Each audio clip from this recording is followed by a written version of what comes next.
Viewers, इस्लाम में Sufism की शुरुआत उमवी दौरे हुकूमत से हुई कि जब वक्त के बादशाह दुनिया परस्ती और माल जमा करने में लग गए। उमवी दौरे हुकूमत से लेके अब तक लातादाद सूफी सिलसिलों का जन्म हुआ, लेकिन मौजूदा दौर में सिर्फ 4 सूफी सिलसिले ऐसे हैं जिनके पैरोकार सबसे ज्यादा तादाद में पाए जाते हैं।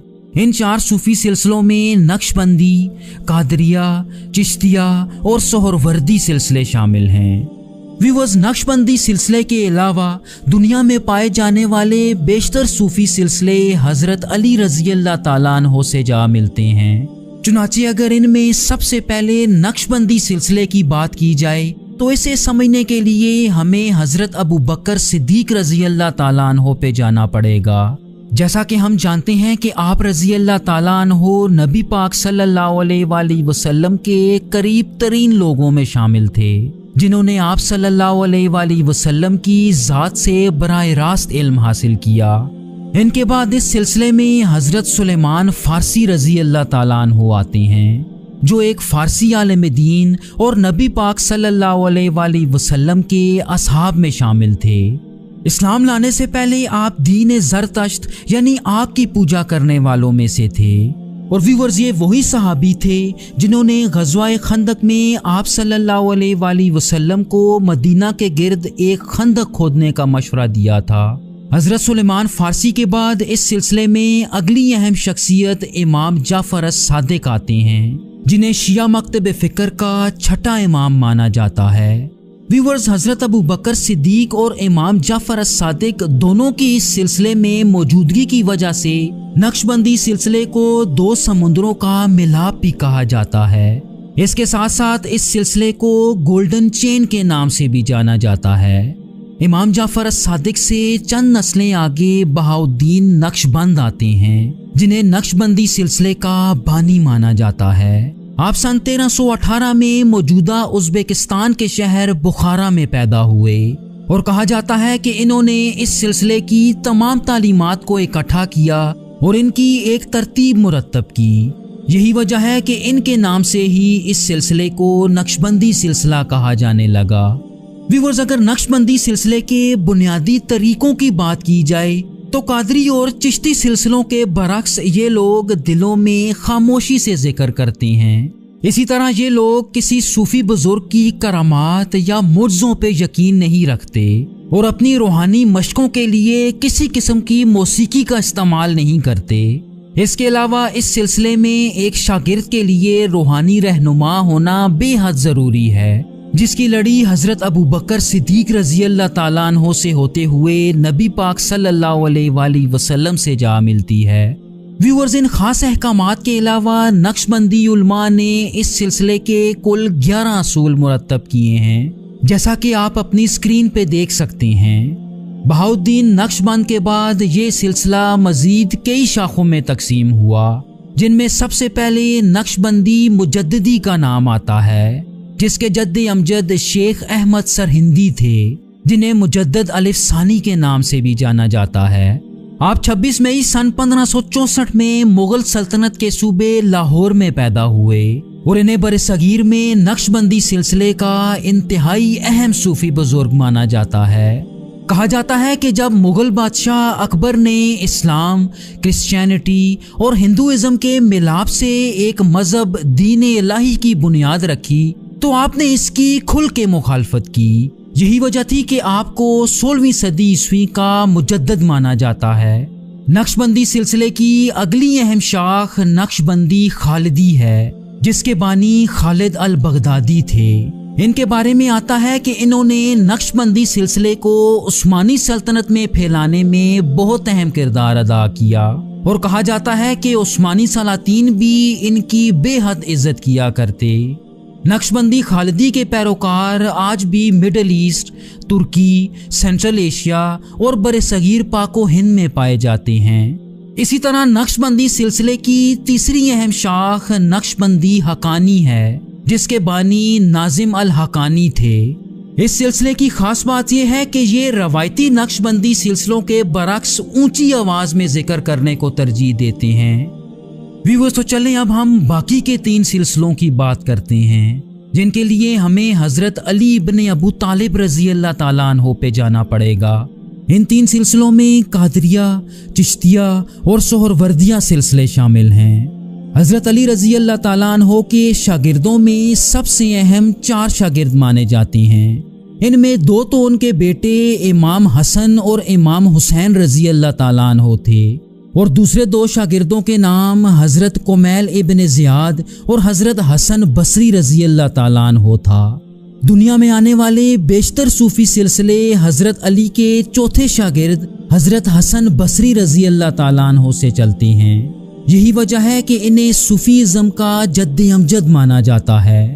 इन्होंने उमवी दौरे हुकूमत के शुरुआत का दौर देखा और अहले बैत से इनकी मोहब्बत की वजह से इन्हें कई दफ़ा जेल में भी डाला गया।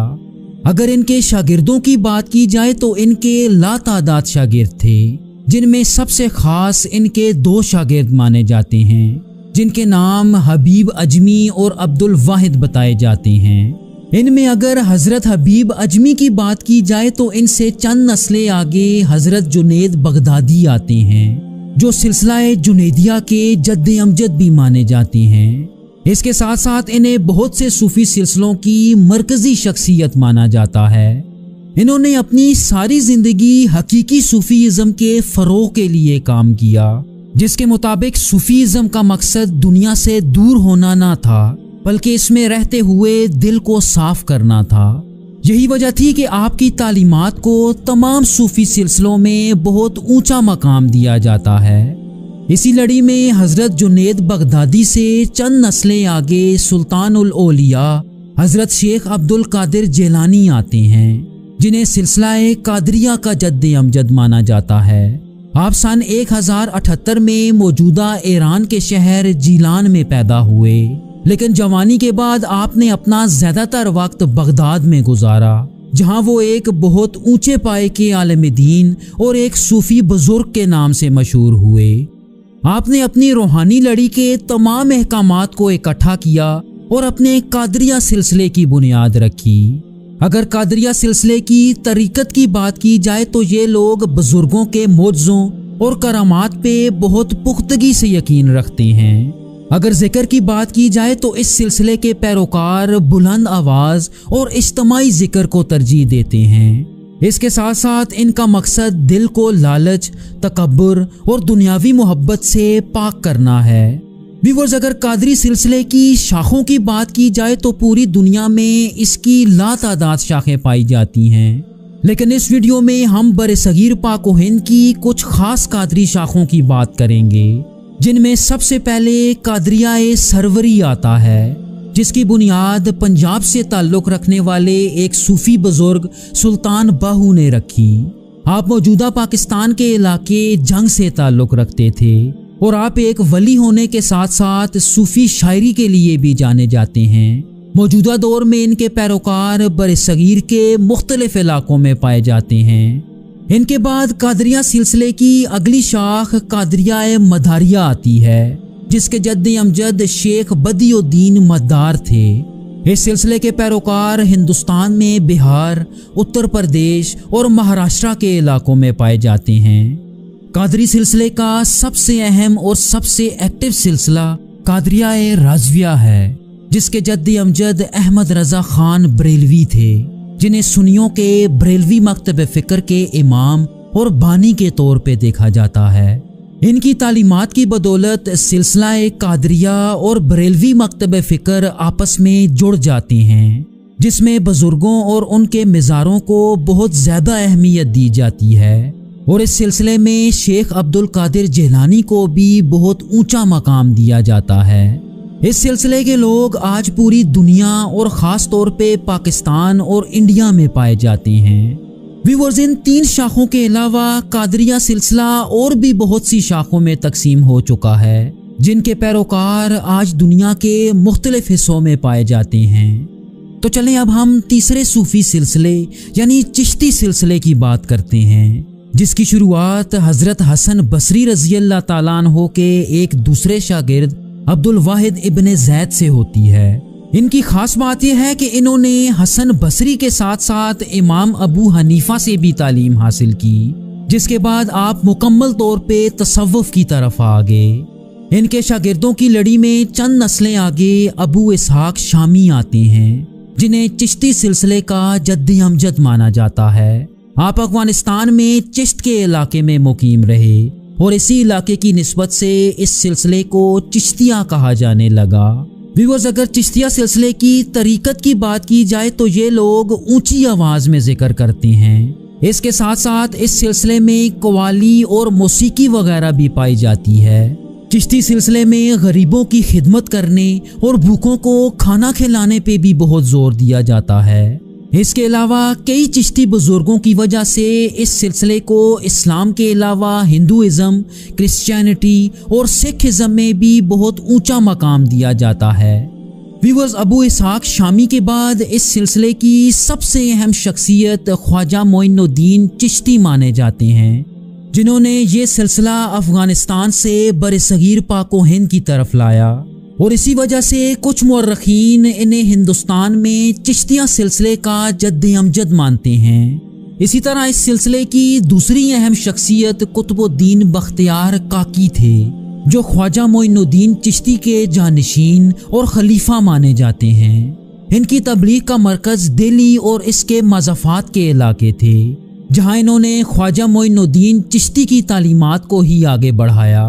اسی طرح پاکستان کے علاقے پاک پتن سے تعلق رکھنے والے بابا فرید یا فرید الدین گن شکر بھی چشتی سلسلے کے پیروکار تھے، جنہوں نے اپنی پنجابی شاعری کے ذریعے اس سلسلے کو پنجاب میں پھیلایا۔ ان کے شاگرد علاء الدین صابر کلیری تھے، جنہوں نے چشتیہ سلسلے کو آگے بڑھاتے ہوئے چشتی صابری سلسلے کی بنیاد رکھی۔ چشتی سلسلے کی ایک اور عظیم ہستی سلطان المشائخ حضرت نظام الدین اولیاء تھے، جنہیں چشتی نظامی سلسلے کا بانی مانا جاتا ہے۔ انہیں برصغیر پاک و ہند کا سب سے مشہور صوفی بزرگ مانا جاتا ہے، اور یہ اس سلسلے کے واحد صوفی بزرگ تھے جنہوں نے قوالی اور سما کی محفلیں متعارف کرائیں، جس میں ایک خاص صوفی رقص بھی شامل ہوتا ہے۔ ان کے شاگرد نصیر الدین چراغ دہلوی تھے، جنہیں چشتیہ نصیریہ سلسلے کا جد امجد مانا جاتا ہے۔ یہاں آپ کو یہ بھی بتاتے چلیں کہ پاکستان کے علاقے گورڑا شریف کے پیر مہر علی شاہ بھی چشتی نظامی سلسلے کے ماننے والے تھے۔ آپ اس لیے بھی منفرد تھے کہ آپ طریقت میں چشتی سلسلے سے وابستہ تھے، لیکن نسلاً ان کا شجرہ قادری سلسلے کے جد امجد شیخ عبد القادر جیلانی رحمۃ اللہ علیہ سے جا ملتا ہے۔ تو چلیں ویورز، اب ہم برصغیر پاک و ہند کے چوتھے صوفی سلسلے سہروردی سلسلے کی بات کرتے ہیں۔ اس سلسلے کی شروعات بھی حضرت حسن بصری کے شاگرد حبیب اجمی سے ہی ہوتی ہے، جن سے چند نسلیں آگے ابو النجیب سہروردی آتے ہیں، جو سہروردی سلسلے کے جد امجد مانے جاتے ہیں۔ آپ حضرت جنید بغدادی رحمۃ اللہ علیہ کی تعلیمات سے بہت متاثر نظر آتے ہیں۔ اس کے ساتھ ساتھ اس سلسلے میں قوالی اور موسیقی وغیرہ کی اجازت نہیں دی جاتی، بلکہ خاموش ذکر اور غور و فکر کرنے کو فروغ دیا جاتا ہے۔ ویورز، ابو النجیب کے بعد ان کے بھتیجے شہاب الدین سہروردی نے اس سلسلے کو دنیا کے کونے کونے میں پھیلایا۔ آپ ہی وہ شخص تھے جنہوں نے باضابطہ طور پہ اس سلسلے کو ایک ترتیب میں لایا۔ برصغیر پاک و ہند میں اس سلسلے کو لانے میں مشہور زمانہ حضرت بہاؤالدین زکریا ملتانی نے بہت اہم کردار ادا کیا۔ آپ نے تقریباً 15 سال تک پنجاب کے مختلف شہروں کا سفر کیا، جہاں انہوں نے سہروردی سلسلے کے جھنڈے تلے لاکھوں ہندوؤں کو اسلام کے دائرے میں لایا اور آخرکار ملتان میں سکونت اختیار کی۔ ان کے اثر و رسوخ میں ملتان کو مشرق کے بغداد کے نام سے جانا جاتا تھا۔ اپنی زندگی میں ان کی دوستی لال شہباز قلندر سے ہو گئی، جن کا اصل نام عثمان مروندی تھا۔ آپ سیون شریف کے ایک جانے مانے بزرگ سمجھے جاتے تھے، جنہوں نے سہروردیہ صوفی سلسلے کی قلندریہ شاخ کی بنیاد رکھی۔ لال شہباز قلندر کے بعد اس سلسلے میں اگلی اہم شخصیت جلال الدین سرخ پوش بخاری تھے، جنہیں سہروردی سلسلے کی جلالی شاخ کا جد امجد مانا جاتا ہے۔